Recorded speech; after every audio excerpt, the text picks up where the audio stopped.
बहुत बहुत आनंदमय कथा है महाराज, जिसके जीवन में हमेशा कांटे ही मिले हैं। बेटी बड़ी हुई तो घर में मायके में दुख देखा, और मायके से गई ससुराल में तो ससुराल में दुख देखा। ससुराल में भी दुख देखने के बाद में भी पति को बहुत कुछ काम खुलवाया, बहुत धंधे खुलवाए, नौकरी लगवाई, पर वो पति बार बार छोड़ कर आ गया, बार बार तकलीफ भोग रहा है, बार बार कष्ट भोग रहा है।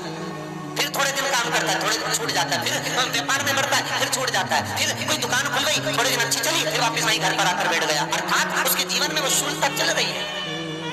तो बाबा देवाधिदेव महादेव कहते हैं कि 3 घड़ी 3 पल 3 नक्षत्र 3 समय 3 दिन में जो शूल मुझे समर्पित करता है, उसके जीवन से मैं शूल हटा देता हूं। वो 3 दिन लिखे स्कंद पुराण। पार्वती, तेरे द्वारा तेरे नयन अश्रु से जो प्रगटा हुआ बेल का वृक्ष है, द्वितीय शूल मैं वहां धारण कर, तृतीय शूल, तीसरा शूल जो वर्णन करा गया महाराज। भगवान श्रावण के महीने में जो भी दूसरा सोमवार पड़े, जो भी पड़े, श्रावण के महीने का दूसरा सोमवार। आप सबको पहले भी श्रावण के महीने में जो कथा कही उसका व्याख्यान वर्णन करा कि श्रावण का महीने का महत्व क्या है, वो भी आपको ऑनलाइन कथा में आप लोग सुन चुके हैं, लाइव कथा। श्रावण का पूरा महत्व बताया था कि श्रावण के महीने में शंकर भगवान को पूरा लेखा जोखा का भार प्रदान किया गया। दूसरा सोमवार, श्रावण के महीने का जो दूसरा सोमवार होता है, उस दूसरे सोमवार में रात्रि के समय पर, अर्थात शास्त्र अब घड़ी और पल का स्मरण करेंगे तो रात्रि के बजेंगे 10 से 12 बजे, 10 से 12 के बीच में धतूरे के साथ बाबा को शूल समर्पित होता है। ये भी हमारी बाधाओं को, हमारी तकलीफों को, व्यापार व्यवसाय के लिए, नौकरी सर्विस के लिए, बहुत सारे एग्जाम में आप बैठ लिए, गवर्नमेंट एग्जाम के लिए बैठ लिए, नहीं हो रहा, ये 3 बार मेरे शंकर को बेलपत्री के वृक्ष के शूल समर्पित होते हैं, उसका आनंद पाओ और उससे अपने को सुख प्राप्त हो। पार्वती प्रसन्न हो जाती है, बाबा भोलेनाथ के चरणों में कहती है, बाबा आपने कहा कि मेरे भीतर जिस समय आपने तप करा तो आपसे रुद्राक्ष का पौधा उत्पन्न हुआ, और मेरे तप करने से ये बेलपत्री का जो पौधा उत्पन्न हुआ, इसके शूल का सुख पाया, इसके शूल का सुख मुझे प्राप्त हुआ है, आनंद मुझे प्राप्त हुआ है।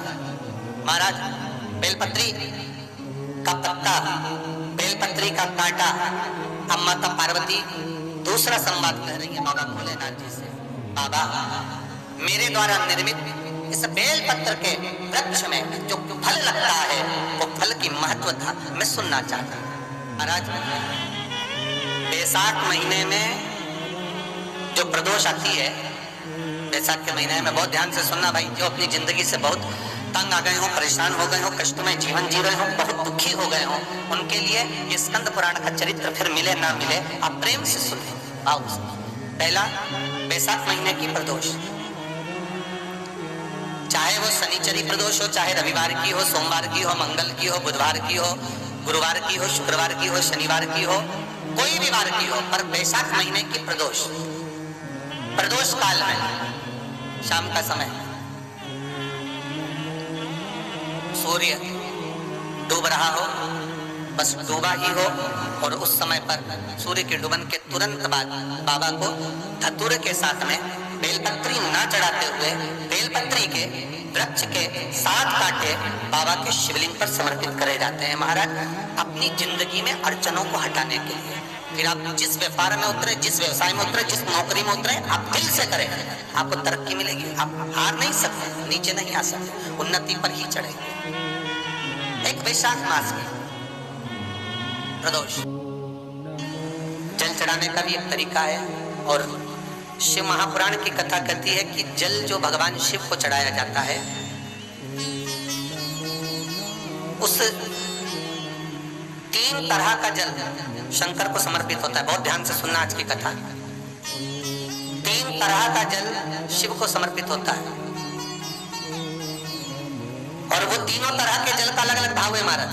पहला जल सादा, घर से पानी लेकर गए, जल लेकर गए, शंकर को चढ़ाया, वो हमने घर का अपना एड्रेस बता दिया, भगवान शिव को जल चढ़ाकर अपने आनंद के लिए शंकर से कुछ प्राप्त कर लिया। दूसरा जल, जल के कलश में थोड़ा सा इत्र डालकर शंकर को जब समर्पित करते हैं तो महाराज घर में अगर कोई व्यक्ति बहुत रोगीला है, बहुत रोगीला, एक प्रैक्टिकल जरूर करना हो, कहीं सीवर वाला हमारा झूठ तो नहीं बोल रहा, इसलिए प्रैक्टिकल जरूर करो। प्रैक्टिकल करने में पीछे मत हटना, और प्रैक्टिकल करने के बाद लिख के भी भेजना कि हमने करा। डरना नहीं है अपने को। शिव महापुराण में, स्कंद पुराण में, नर्मदा पुराण में, भविष्य पुराण में, अग्नि पुराण में, नारद पुराण में, बरहा पुराण में, वामन पुराण में जितनी चीजें लिखी गई है, एक एक प्रैक्टिकल कर कर देखो। तो शिव महापुराण, स्कंद पुराण का ये भाव याद करिए कि एक लोटे पानी में इत्र मिलाकर, जल में इत्र मिलाकर, बहुत रोगीला व्यक्ति, बहुत बीमार व्यक्ति है, एक लोटा पानी उसका हाथ का स्पर्श कराकर शंकर को चढ़ाना प्रारंभ कर दीजिए। महाराज केवल 5 या 7 दिन चढ़ाओ, और वो 7 दिन के बाद में उस बीमार व्यक्ति का क्रम देखिए कि उसमें कितना आराम लगा है। औषधि दवाई काम करना प्रारंभ करी कि ना,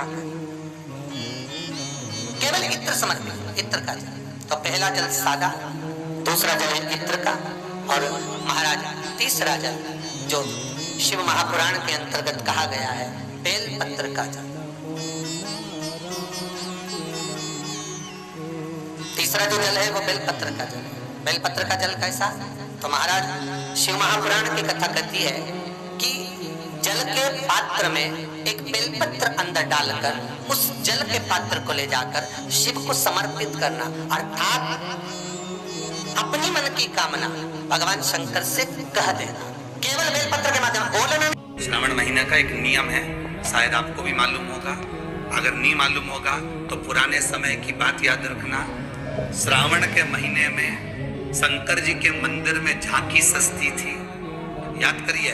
श्रावण के महीने में मंदिर में शंकर के मंदिरों में झांकियां सजती थी। मट्टी का शिवलिंग बनता था, उसका श्रृंगार होता था। कभी कोई श्रृंगार करते थे, कभी कहीं झूला लगा देते थे, कभी कभी कोई श्रृंगार करते थे, कभी फूलों का, कभी किसी चीज का, कभी किसी चीज का श्रृंगार करते थे। और बच्चे थे अपन, सब छोटे थे, अपने माता पिता का हाथ पकड़कर शंकर जी के मंदिर में श्रावण के महीने में दर्शन करने जाते थे।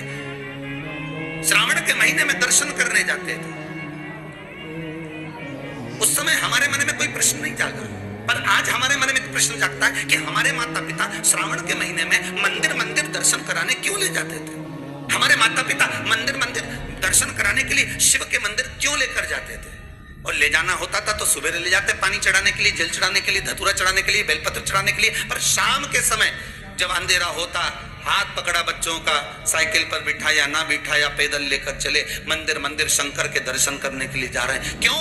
क्योंकि श्रावण के संवाद को स्कंद पुराण में स्पष्ट कहा गया कि श्रावण के महीने में जो व्यक्ति 12 शिवलिंग का अपने ही गांव, अपने ही नगर, अपने ही क्षेत्र के 12 शंकर मंदिर का दर्शन प्रतिदिन करता है, शिव उसका मनोरथ पूर्ण करने के लिए गौरा महारानी और गणेश जी को लेकर सम्मुख में खड़ा मिलता है। ये श्रावण की कथा स्वयं स्कंद पुराण वर्णन कर। एक बेलपत्र शिव को अपनी मनोकामना कर कर रोग धोग बीमारी तकलीफ कष्ट दूर करने के लिए शंकर के शिवलिंग पर अगर बन सके तो मंदिर में, आप लोग तो यहाँ हैं तो देवाधिदेव महादेव कंकर शंकर को चढ़ाओ, और अगर बेलपत्र नहीं हो तो बेलपत्र जो चढ़ी हुई हो उसी को धोकर वापिस चढ़ाओ।